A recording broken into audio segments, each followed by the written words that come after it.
Visa ururo via hutanga main dona vana nan weekend dan daw. Nang ngona sa warom bimbiu kego handra na chiu men rali men bimbiu ko ichpita men rali stali kenani.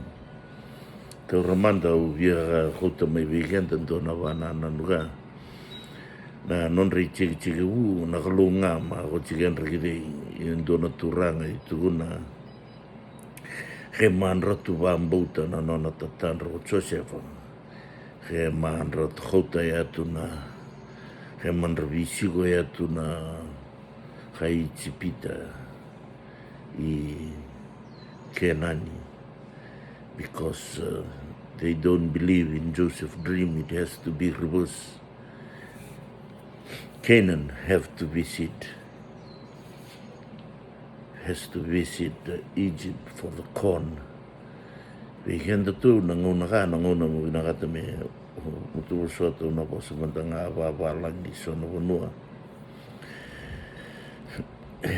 Time brings changes, and what's needed in this hour is leadership. Leadership comes different levels, different forms. The greatest leader outside Jesus Christ was Moses. He leads over 1 million people. Some say it goes up to 3 million, including children, and he leads them 40 years. He was trained for 80 years, 40 years in the palace, 40 years with his father-in-law raising him in order for him to lead his people 40 years in the desert. Dona era uviera hata me kuta me weekend to na wakana no ni lagoga. Leadership changes dimension. Leadership is very important in this hour. Better than ever, ituna tagoso na wasanda mdamu. Leadership is needed in this hour. Last week we managed to all meet together. Someone create a website. What happened is this: in 48 hours we raised 7,000. It's unheard of in times of disaster. In times like this, we can come up, we can show what true leaders in us. Vegemu gorna soli vinagvali una soli o vegemu na stava tuna lockdown and rendre na ugila mui vinakatatalanga me musoli so semberni visomi vinakatalami soli. My advice in this time, we don't know how long this will go. We don't know whatever comes in front. Learn something and move on. Ulida indona ere mo gila rawa. Min raun in tambula basambu sambu tunga. Tuna na voltambu musulia no muikachini. Vegandra na liwai gandra minutuni raka. Veganda na lutu nindavu o vinakata mituna veganda pambo mata utikinigo na sulia no mukachini hene garua ngarauna na bunua ko ipanga tina ke na diosanga ulu na pasende. You not only giving a tithe, be careful where you spend your 90%. Kani ko isumida tunga no 90%. Kani ko iwasambu sambu tita ilabu nionga. Bege muna tu may bichi. Mumusuka sona mo ilabo, muguria na ilabo imbiu na FNPF. Rotarani mo imbiu ilabo na stock exchange, wherever.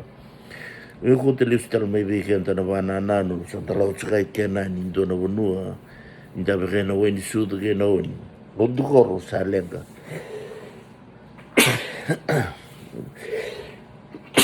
Mutu ba sota? O binakata mo ito na weekend, dan namin iba ilabo ito nga. Dan minin raun tu nga. Nangunan to yata kaya na lenga dogo chikenda sombu talamay. Wege muna biohani. Hana ngona minta ya longkanga ke. Hana ngona minta tuda katali. Hana ngona minta Victor Lina. Donere undana. Sala ko na suli. Kaya to mantangani tu matanggali tu. Tuwiwalan chika una suli. Tuwiwalan ni korna suli. Kaya dur talamay kaya ngone via. Usungotawando na website. Doner meu gabi kan deni warro ngani vivo sai wa vita di de kona elo le lai mentar le abando mandua da Victor Linga da la vai manda do terngane me mugila kasa visa una burubura na vura santandono makina ka sa che vura liu sa che vura liu na vura santandono makina ka vura ka nindung kay mbose na kay reptai ka santung mbose kay kan ratu may China kan ratu may Indonesia kan ratu may Australia kan ratu isa minrao mindu vinkang kay chikuna erangan di chia tu sana visotegina nandu ibarau ni baka sama umatay ni mindu kila hanang ngauna de vinakatake menda tuga kebata hanang ngauna de vinakatake menda vita urlinga ni duana wolo mawilika itu kena ni kana the leadership principle on the other side of the road tormanda ka geto kia duana principle ni leadership na principle ni ko viluta mai na taunda na bachini sali ya sandua geto kia tormanda ka no mu business da rusa ora yo ni mataga musa chiguta le bachini sali ya sandua amtu mutu le pasanga buru no mutu business iko sakila na le lima me mutu hote sandua mutu chiguru jo me koni da buka na business na ba na nanu ga dei yela mai na horo if we are leading a community or village things falls apart. Do you know the few people to take with you to the other side to start first these few weeks? Kaya nang unakaw kirebe mugora mukomanda ni wosa waru tingin naman ngano mundu matu wale hero ni soli hero ni bibu ke mai dan kay dondo lingatale na korre pa sili mana magaw may ka dan manda ni apa ichia na matentu veke muna biso mi mu bita pa situation na ilama mi cher ni korro Heru ka ba vita manieru na waya unong kuyado runa tobleme ruyando na undolo yatu. Vike muna tui walay kani roni muya limanan rau ceyatu lan rau kani matangay kilani step ke mutalanan renre kani muya limu sanga bulu nalo ni koro todo kento na tu tani may koro tatobli antay limu sanga bulu koro nandola me kau koro matangay koro vinaka kanya do besar na chino undolo Kemtu na matini Vanua, kemtu may Seattle, Nabi, may Arizona, kemtu may LA, kemtu unabi tartaret vise burur. Hasa antua na matam posibu na internet na World Wide Web de nindang kay baka minta na Vitor Linga. Hai mininet sa kaungan na ilaw, may libang at ginakoro muna karita nga may nasuli, may musuli baka sama. Bigyan mo na tumay koro, rongo ta saraka. Indua nga naturanga may goro kaya kabose juga tuka.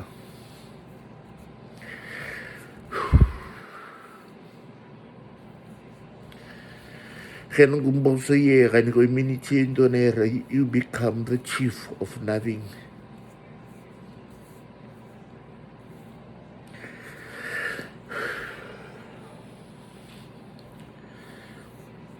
Sabaraw nulo ko yato. Ina mina niyanga kanuli malu mutunga.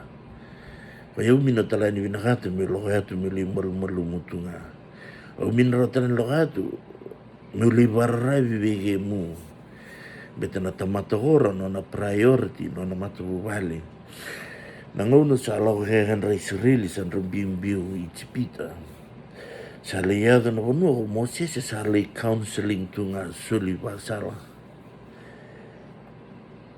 Gaigeho nona father-in-law nona momo gai tu na ba Moses bana mo wasi wasi kendra na vi matangay le vi chiku me sandua nga I chia na daga ko chicho har ko yugo focus matanga buana ko lo na lo vege muna nonda indu na bonu anta sa tu ka kam tu me lo to kam tu Vitor Linga kam tu me England kam tu Vitor Linga kam tu me Australia veriti ko sa chiku me yer wa tal me natur Tanu malebi manda ko yabe turanga. Mutanu malebi manda ko yabe turanga. Ke munangoni. Mu Vitor Linga manda. Mu yalong kanga manda. Nondu goro masanga tunga me manda. saya main dua na itamba ngona sa mai chuko ka sa kani mui sa sivia na so miangona ronga da sarka u tarutuna vindo via na so miangona ila ko tunga na vimbong okay e mui so mi dai tur la kilo ndo na bom ka ke bo tur la kilo gari le sar okay oi tur manda tur la kilo e mbali tur la $1 365 days a year. Kadi mbali si vindon rona undulu musomia da tunga ando nembak. Yo kanyo tuku ne tuka wana menta sulemanda. Itul lan rona ndola visinga. Wana menta sulemanda indon rona undulu viambak. Iso sa rawnga me bosa. Mini baka sa mategina. Na yaban jine bang. So nangauna sa saulebu na basa ulinga. Saulelay na daka. Wekenda nindabu. Begemu kor mai koro na suli sa la kor tu hari la ko ya tu nandel lin rawun rawua tal tu ngana mu ya kan ratua bo ki bese buru mundana so imini sulia tu bete lebu se minongani kila lebu mini waro tina hari ngai bandu ibici men rabit ngiri nga ngiri cengan rasulia pate bitu na undobu se mino bandu ibici o kila binak menda ngiri nga ibata wana tamata hari min che sulava hari mino ni che suli mana magi hari na sul ni adana lenga wege mutalana lebanga te nei lamu hari me mugila hari nei lamu kani tu non rendra henra no muya kan rasulia tu na sul mukoni ba sambu te kina wege muna oke chuko na viturlinga na ngona ndendre ha sangan rewi ke menda vaka bata kotal da boso chuko na website tamba mai sona tamba rwambali tamba mai me vivu kana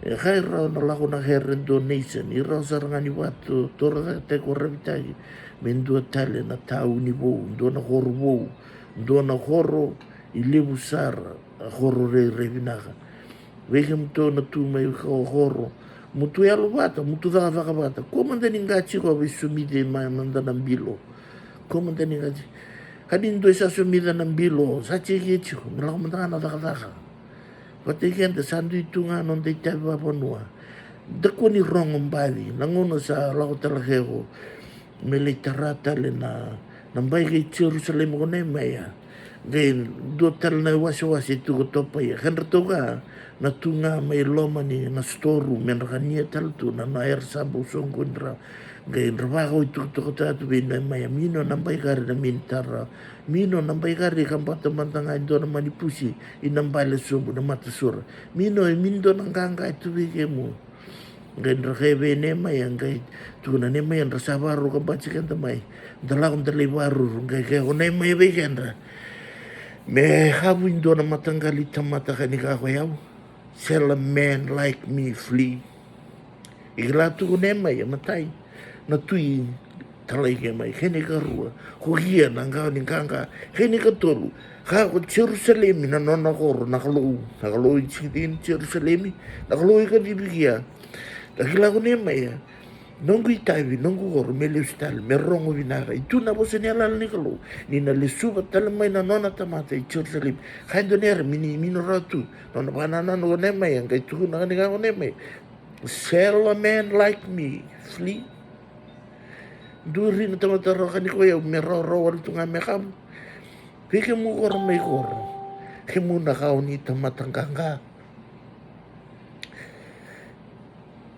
kuna beda na tamata ni minuto na nandrawe belete wele tu nga imi no nga nindue unge chikenra mino nga nindue yavala chikenra hana ngauna minda tuda ke batere beta nondoro rusa sartunga hana ngauna ni alunganga dona ngono tang leo kana tang lamba dona ngono se le na vit sanga burgadi leo ke komeli rimbale gor na ngono dina na urli bono gor ngai kile mi revitai koraba kortunga nan rawi ke tu vita ta visai i rona maga o tu zabu yang gona tunga tu zabu tanga tata singa ni ngai viva tu menji na kana jero peletane apa i lebu nan rawi tu le lai saya tentu nak kena cera boleh bunuh ni bisultan saya umbiat saya kata tapi saya dia betul no meru zabuta tu akan libur rubia zabuta beta dia tu kasi langkon yang begitu umbiat tu ngana ngawam buta ko sa min zabura ko betul nong kutel no meru get tu ngami cino ruilau na kenan jela ko ratu ni kadei kenan jela tu ni kadei ki danga lebu tatavuna ki vida batan relago mai kan ratu na no horu mai labi tira relago mai rami dau ka ke muna turanga na marama kana ya sabi kana ya sora de kan ratu kana ya sei goro tata ke mu kana jela ko rai da kasi kana ya se tu kana de loa kana jela ora de kana ya se tu tata na sikira kaya ko tata na stuo ko eu mino mandanga ni kila ndona singo usiro mai ada valelia on dreketa mai ndona mbele rona tanga umni kila chitu anava adi na longanga dona ngona kana tu na bore ka ko tata buna karu ne mi ngona mindo kana bore uteram tata buna ke bana bana ngona ka tata buna eu sa mi ni kila bitre mi surmai sambong ge surmai no bore megana mi sa zambe talato dona mo sumaka ko tutu sam Ratu mo ni mati, dona ro ke ko dram nga na tamata ka ni tombogi na mata ni singa indel ni longa. Kay dambe may na singa sa tombogi ko senda mo tu indel ni longa.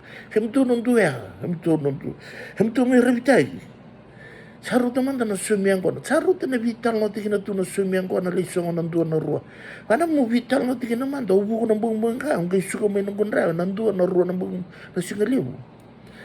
Kana mo talo ngono sa bimbu ke may londo ni atorong yo ratu irongo may gani ko feel au ya ratu au sa min to rarawa baleta au sa repeat kani karua ko cheka patu na nunggu maka nunggu nangoni exam nunggu lesson kor eu mini o rabangan lo muni rona yawa na counting mantangana met so na no mani 100% rorua na lenga kaya doka nila ko may na maka ungi feel tali au sa kaya nga au sa mini kila yo bigyan mo na biyo ka bitu na bigyan mo so na eri babu na nakalo menta ya longkanga au yan dati ko rako tunan raw ni koro wala sa nga bulong dul rachero nga na koro ravitay na lomanga ni vida na bula tulumba nga na bula bigyan mo na biyo ka ni tangin na tabi minakanambamba nakanraw ni koro kadi mekaningan raw nga matui mantay koro nray sema bata nga Vigente din daw bitu na vigente din daw nanra masituera nerli lewi manda